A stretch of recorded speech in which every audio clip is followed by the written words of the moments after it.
Friends, कैसे हैं आप?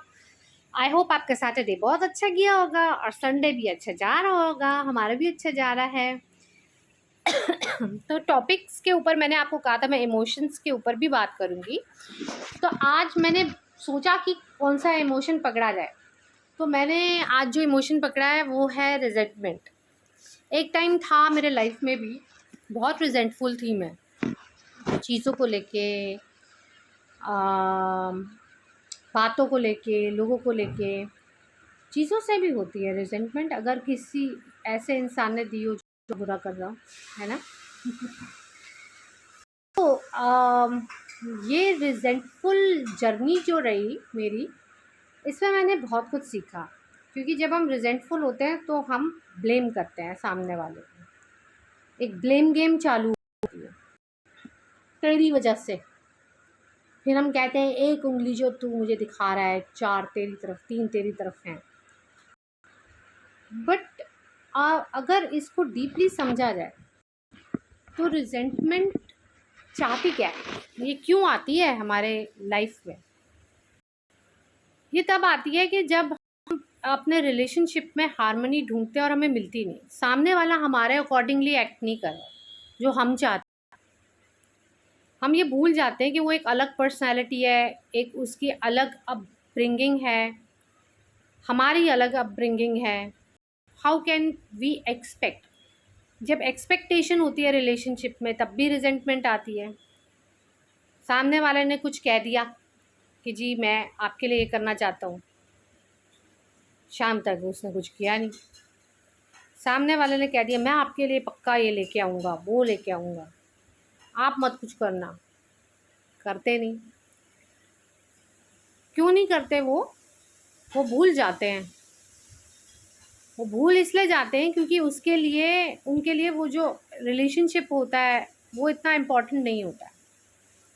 चाहे कोलीग्स ले लो, बॉसेस ले लो, फैमिली मेम्बर्स ले लो, नेबर्स ले लो, किसी से भी रिजेंटमेंट हो सकती है। बात होती है रिलेशनशिप की मांग।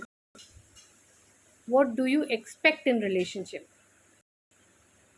और रिजेंटमेंट की आस्क है कि भाई मेरे अंदर मेरी आवाज़ और मेरा गुस्सा स्टक।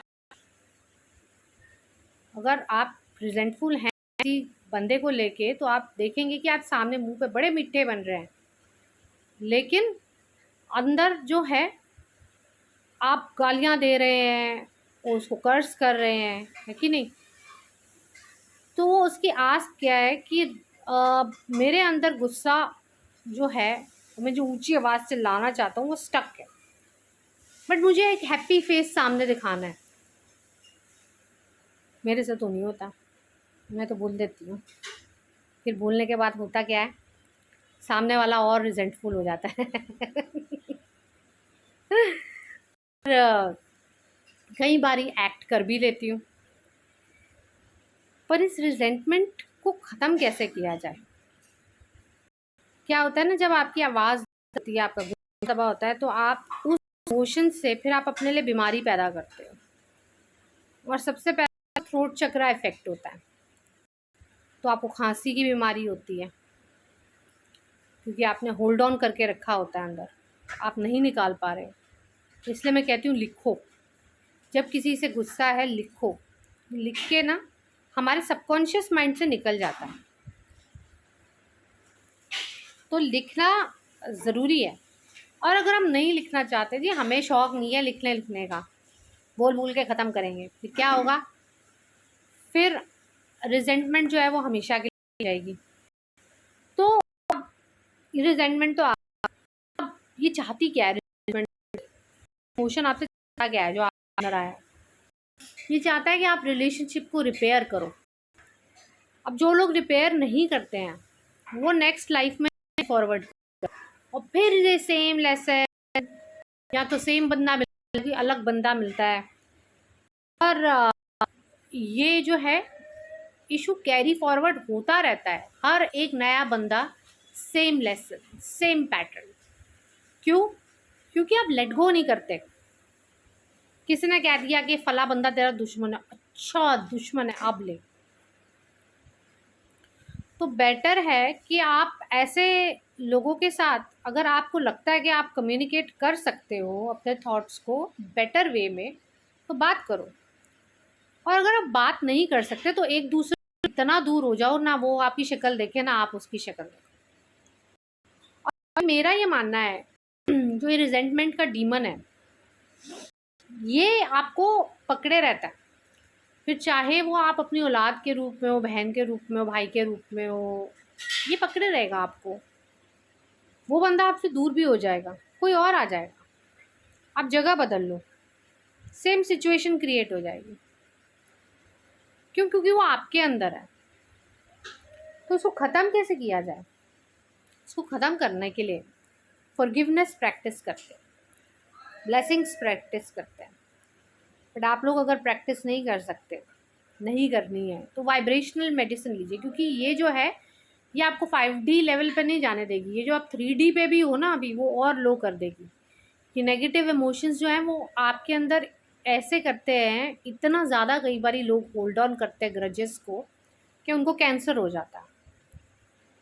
तो इसीलिए आप विलो ज़रूर लीजिए, विलो के साथ हॉली लीजिए, क्योंकि जो आपके अंदर का एंगर है उसको ख़त्म करने की ज़रूरत है। क्रैब एप्पल उसके साथ इसलिए, ये मसाला सड़ गया है इसलिए मुझे खांसी आई है, मेरे रिजेंटमेंट की वजह से नहीं आई है। तो क्रैब एप्पल इसलिए क्योंकि एक टॉक्सिन है, ये आपकी बॉडी को टॉक्सिक कर रहा है, आपकी सोच को टॉक्सिक कर रहा है।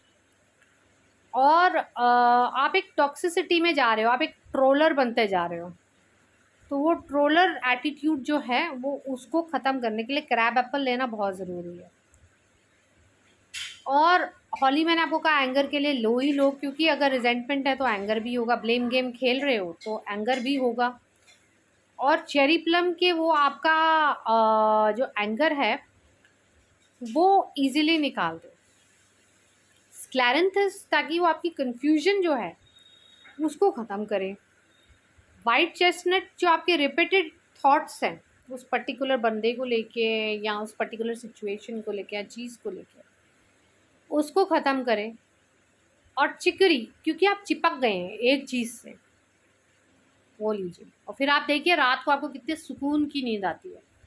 कोई रिजेंटमेंट तंग नहीं करेगी, कोई गुस्सा तंग नहीं करेगा।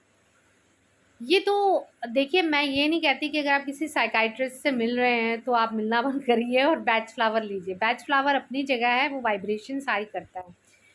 और जो आपके मैंने पहले भी बताया था, न्यूरॉन्स में गांठें पड़ती हैं, उस गांठों को खोलता है। आपके जो डीएनए में है, ये पूर्वजों से पिछले पास चलता आ रहा है, तभी आपके अंदर है, उस चीज़ को ख़त्म करता है, ताकि अब ये एंसेस्ट्रल कर्स को कैरी फॉरवर्ड ना करें। तो आज मैंने आपको 2 चीज़ें बता दी हैं। एक रिजेंटमेंट कैसे हील करें, तो दूसरा रात को सुकून की नींद कैसे लें। तो बताइएगा आज का व्लॉग कैसा लगा। कल मिलेंगे, तब तक के लिए नमस्कार and have a very happy Sunday.